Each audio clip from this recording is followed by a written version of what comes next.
The Lord Mayor Kampala, Council Areas Lukwago, recently informed the media that he does not agree with the program of training and registration of border borders going on in the city. Mbasaba banabyabufuzi muve mu mulimu gwa bodaboda. Mbasaba Lord Mayor bw'oba oli mu kwagala okulabika zanya ebyobufuzi eby'ekikulu tozanya byakunnyika. Naye emyaka 20 obaddeko mu parliament oli mu office y'obwa meya naye emyaka 2 totutaddeko tafaali na limu nti otutereeza.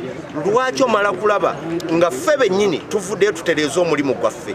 Baatuwa emyezi 6 okuba nga twetereezezza. Ekyamazima tukikoleredde. Emyezi 6 gigenza okuggwako ng'essomero litendese, batutendese, tugenda funa zipamiti ne ku makubo tutambule bulungi. Ekibuuzo kyange kyali kigende wa Lord Mayor. Mukama wange Lord Mayor, pikipiki z'abavuzi nyingi ziri mu yadi Nakawa. Lwaki tosoka kulwanirira ezo ne zivaayo?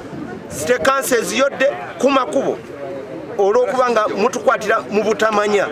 Abaaye emitwalo 6 gye batujjako n'emitwalo gye batujjako ku mapolisi ne mu stekanse 6 ku 7 ng'epikipiki nvuga ya mitwalo 5 kiki ekisinga? Bodaboda leaders in Kampala have now given 11 days to the Lord Mayor. And we decided to give him 2 weeks time to come and apologize or withdraw that case from the court. Okutuuka ku ground n'atuyita ng'abakulembeze ti ekintu kino kye mulimu muli nakyo mulaba kikola kisaanidde naye bw'ovaayo mu mawulire n'otuyita ababbi nze siri mumativu era njagala mumusabe ekintu kimu yeetonde. Tumuwadde weeks 2 aveyo n'eddoboozi nga yeetondera abali mu exercise eno naddala ffe abakulembeze abakulembera teekateeka. Mu bodaboda tubimanyi bulungi nti omuntu okufuna epamiti yonna oteekwa kuyita mu ssomero. Ekikolebwa wano kutendeka abavuzi ba bodaboda okusobola okukendeeza obubenje ku kkubo.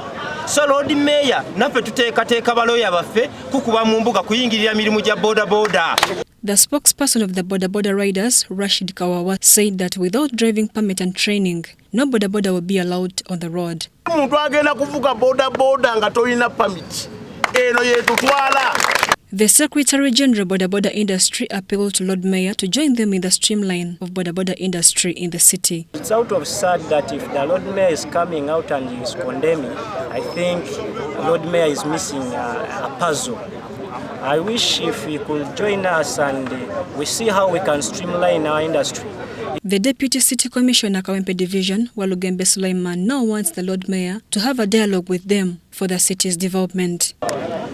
My message about the message of the Lord Mayor condemning this exercise which is going on for registration, I can't comment about it, but I'm saying let this thing be not political. They can politicize everything, but as he has taken this thing to court, let's wait the court, we see what the court is saying.